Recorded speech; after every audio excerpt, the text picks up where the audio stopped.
एक भाई ने मुझे बड़े अच्छे से मैसेज किया था कि भैया इंडिया के 25 लाख रुपए और यूएस का जो 1 लाख डॉलर है लगभग बराबर ही होता है, तो उसमें कोई बड़ी बात नहीं है। अब देखिए मैं बताता हूँ कितनी बड़ी बात है। अब ये क्रेटा जैसी गाड़ी जिसका प्राइस इंडिया के अंदर 14 लाख रुपए से स्टार्ट होती है, 22-23 लाख रुपए तक जाती है, और इसी तरीके से अगर यूएस में देखोगे लगभग 20 से 25 हजार डॉलर के बीच अगर आप एक टॉप मॉडल लेते हो। अब 20 से 25 हजार डॉलर में यूएस के बंदे को पता है कितना टाइम लगता है कमाने में? सिर्फ 3 महीने। मतलब पूरे साल की जो वहाँ पर कैपिटा आप आए देखोगे तो वो आती है 90,000 डॉलर। और इंडिया में एक गाड़ी खरीदने के लिए पता है कितना टाइम लगेगा?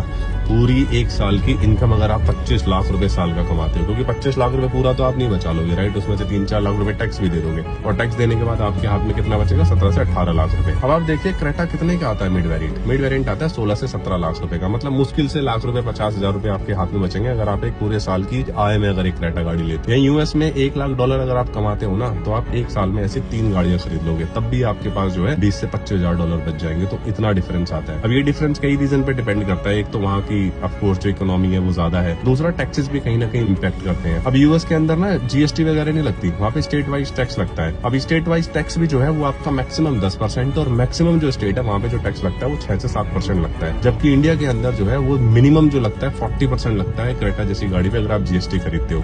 तो टैक्स में देख रहे हो कितना ज्यादा वेरियंस है। और दूसरा जो रीजन है वो ये है कि यहाँ पे जो बंदा पैसा कमाता है उसका मैक्सिमम जो है वो इनकम टैक्स में चला जाता है, जो यूएस में भी जाता है। बट आप एक इनकम गैप देखो, जीडीपी पर कैपिटा भी देखोगे ना, तो वो भी भाई बहुत बड़ा डिफरेंस आ जाता है। मतलब 1 लाख डॉलर और 2.5 लाख रुपए यहाँ पे साल की आती है GDP per capita. World 4 economy बनना कहना अच्छी बात है, लेकिन उसको ना थोड़ा डीप अगर आप समझोगे तो अभी भी हम बहुत पीछे हैं भाई।